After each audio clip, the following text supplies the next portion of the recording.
अच्छी चीज़ तो ये है कि अमन मुआहदा हो रहा है पाकिस्तान की मेज़बानी के अंदर, लेकिन जो अगले 60 रोज़ हैं सर, जिसमें ईरान का जो एनरिच्ड यूरेनियम है उसके हवाले से गुफ्तगू होगी, ईरान का जो न्यूक्लियर प्रोग्राम है उसके हवाले से गुफ्तगू होगी, ईरान के जो एसेट्स फ्रीज्ड हैं वो फिर जो ईरान के ऊपर सैंक्शंस हैं वो किस तरीके से हटाई जाएंगी, और जो मिसट्रस्ट है दोनों ममालिक के दरमियान उसको किस तरीके से मिनिमाइज करना है, ये सारी चीज़ें डिस्कस होंगी। आपको सर अगले 60 रोज कितने क्रूशल और कितने क्रिटिकल दिखाई दे रहे हैं, और इसमें जो बड़ा किरदार है नेतन्याहू का, वो आपको लगता है कि एक मरतबा दोबारा कामयाब हो सकता है इस सारे मामले को खराब करने में? हैदर, अस्सलाम वालेकुम, थैंक यू वेरी मच, आपने मुझे प्रोग्राम में लिया। देखिए, जो हमें ज़रूरी है चीज़ समझने की वो ये है कि अमेरिका की जो तमाम मिलिट्री ऑप्शंस थी वो एग्जॉस्ट हो चुकी हैं जी। और स्टेट ऑफ होर्मुज़ जिसका आपने जिक्र किया है वो कॉज ऑफ वॉर नहीं था, लेकिन कॉन्सिक्वेंस ऑफ वॉर जरूर था। और स्टेट ऑफ होर्मुज़ के ब्लॉक होने की वजह से ये जो बायलैटरल जंग थी, एक तरफ अमेरिका और इसराइल और दूसरी तरफ ईरान, इसका दायरा इख्तियार बढ़ गया और पूरी दुनिया की जो इकॉनमी है वो इम्पैक्ट होना शुरू हो गई। तो अभी ये क्रिटिकल था अमेरिका के लिए कि स्ट्रेट ऑफ होर्मुज़ को ओपन किया जाए और ग्लोबल ट्रेड को नॉर्मलसी की तरफ लाया जाए। तो मेरे नज़दीक ये एक एग्रीमेंट हो रहा है, एक मेमोरेंडम ऑफ अंडरस्टैंडिंग साइन हो रहा है जो कि डिजिटली साइन हो चुका है, और जो फॉर्मेलिटी है वो जो आप जैसे आप जिक्र कर रहे हैं कि 7 डेज के बाद होगा, वो मेरे नज़दीक एक क्रिटिकल रिक्वायरमेंट बन चुकी है। इसराइल तो उसके ऊपर फुली ऑन बोर्ड नहीं लगता, इसराइल की अपनी रिजर्वेशंस भी हैं वो जो शो कर रहा है। तो Israel will have a limited space कि जिसमें वो अपनी को कार्रवाइयाँ कर सकता है या करता रहेगा, लेकिन अमेरिका के लिए बहुत क्रिटिकल है कि ये जो है ये मेमोरेंडम ऑफ अंडरस्टैंडिंग साइन हो। आपने देखा होगा कि एक वो टाइम था जब प्रेसिडेंट ट्रम्प चाइना की विजिट कर रहे थे, उस वक्त ख्याल था कि शायद उस विजिट से पहले या उस विजिट के दौरान ये किसी ना किसी एग्रीमेंट पे पहुंच जाए, नहीं हो सका। फिर उसके बाद और 2-3 बेंचमार्क्स आए, फिर जो 14th ऑफ दिस मंथ थी जो कि प्रेसिडेंट ट्रम्प की बर्थडे थी, उसका ख्याल सोचा गया शायद इसको हो जाए। तो मेरे नज़दीक अमेरिका बहुत हेस्ट में था कि किसी फॉर्म में हम कोई मेमोरेंडम ऑफ अंडरस्टैंडिंग तक पहुंच जाए। सही। जो बात न्यूक्लियर की, वो तो इस मेमोरेंडम ऑफ अंडरस्टैंडिंग का बेसिक मकसद है कि लड़ाई खत्म हो और नॉर्मलसी आए ग्लोबल ट्रेड में।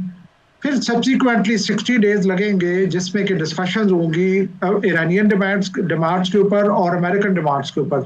फिर जाके आफ्टर 60 डेज शायद कोई फाइनल एग्रीमेंट होगा जो कि जिसको प्रेसिडेंट ट्रम्प जो है वो शोकेस कर सकते हैं। तो सर वो आफ्टर 60 डेज क्या पोजीशन होगी? मतलब ये जो इनिशियल लेटर ऑफ इंटेंट है या मेमोरेंडम ऑफ अंडरस्टैंडिंग है वो साइन हो जाता है, आफ्टर नेक्स्ट 60 डेज क्या होगा? फिर जो एनरिच्ड यूरेनियम है उसके ऊपर ईरान की पोजीशन क्लियर है कि ये किसी सूरत हम अमेरिका के हवाले नहीं करेंगे, और प्रेसिडेंट ट्रम्प तो बार बार ये कह चुके हैं कि ये अमेरिका हासिल करेगा, इसको अमेरिका में लाया जाएगा। अगर वो नहीं लेकर जाते तो डेफिनेटली उनके जो पॉलिटिकल ओपोनेंट्स हैं वो उसके खिलाफ उनको इस्तेमाल करेंगे, जो प्रेसिडेंट ट्रम्प कभी नहीं चाहते होंगे। सेकेंडली, जो स्टेट ऑफ होर्मुज़ का मामला है, आज फिर प्रेसिडेंट ट्रम्प ने कहा कि ना इन 60 दिनों में ना इसके बाद ईरान इसके ऊपर कोई टोल चार्ज करेगा। ईरान कहता है कि अब इसमें सिक्योरिटी के हवाले से चीज़ें हम जिस तरीके से अब अगली अरेंजमेंट्स हैं उसमें ईरान और अमान जो हैं वो इसमें कुछ ना कुछ तो चार्ज करेंगे। अब तो ये चीज़ें फिर अगले 60 दिनों में इनके ऊपर आपको क्या डेवलपमेंट्स होती दिखाई दे रही हैं सर? देखिए, ये फैक्चुअल पोजीशन है कि अमेरिका वॉर या JCPO जो एग्रीमेंट था ओबामा का, उस अमेरिका ने पूरा सर्कल काट के उसी जगह पे पहुंच गया। उस वक्त भी यही एग्रीमेंट्स थे कि ये न्यूक्लियर वेपन नहीं एक्वायर करेंगे ईरानियंस, लेकिन ये है कि वो उसको नल किया गया। उसके बाद ईरान के साथ तल्लुकात ख़राब हुए, फिर मज़ीद जंग की ऑप्शन एक्सरसाइज की गई, सारा कुछ करके America is back to square one. America को अपनी जंग जस्टिफाई करने के लिए एक वॉर ट्रॉफी चाहिए थी जो कि ईरान उसको देने के लिए तैयार नहीं है। जो न्यूक्लियर पार्ट है वो तो definitely Iran at best guarantees दे देगा, IAEA की इंस्पेक्शन भी उस पर वो एग्री हो जाए, लेकिन ये कि मेरे लिए इट इज़ अनथिंकेबल कि ईरान वो जो इनरिच्ड यूरेनियम है वो किसी को हैंड ओवर करेगा। ये ज़रूर ईरान कर सकता है कि वो एग्री कर जाए कि अंडर सर्टेन सुपरविजन उस प्रोसेस को रिवर्स कर दिया जाए और एक्सेप्टेबल लिमिट्स तक लाया जाए, लेकिन आई डोंट थिंक, जो 3 ऑप्शंस हैं, एक तो ये है कि ईरान उसको रिटेन करे, दूसरी ऑप्शन ये है कि उसको रिवर्स करे, तीसरी ये है कि वो किसी और न्यूट्रल कंट्री को हैंड ओवर कर दे for the satisfaction of the US, और चौथी है कि वो अमेरिका को हैंड ओवर करे। तो इसमें इसी प्रोबेबिलिटी में मैं इसको देखता हूँ कि शायद वो इस पे तो एग्री कर जाए कि इसको मैं रिवर्स प्रोसेस कर देता हूँ, लेकिन वो हैंड ओवर का तो सवाल ही पैदा नहीं होता। स्ट्रेट ऑफ हुर्मुज़ जो है अमेरिका के लिए क्रिटिकल था, क्योंकि ग्लोबल ट्रेड जो है वो इससे इफेक्ट हो रही है, and that is the only reason जिसकी वजह से एक हेस्ट और जल्दी थी कि किसी तरीके से इस एग्रीमेंट तक पहुंचा जाए। तो स्ट्रेट ऑफ हुर्मुज़ के ऊपर ईरानियंस अपना कोई ना कोई कंट्रोल रखेंगे, जो कि वो कह रहे हैं कि हम जो है वो ओमान के साथ मिल के इसके ऊपर कोई पॉलिसी देंगे।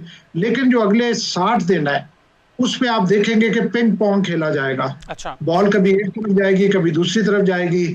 जैसे आज मैं देख रहा था कि जेडी वांस की स्टेटमेंट थी कि ईरान को $3 बिलियन की वॉर रिपरेशन मिल सकती हैं, लेकिन अगर ईरान कुछ कंडीशनैलिटीज पूरी करे। तो ये नई चीजें आपको इमर्ज होती नजर आएंगी, बड़ी ग्रूसम नेगोशिएशंस होंगी। ईरान इतनी इजीली वो कुछ लूज नहीं करेगा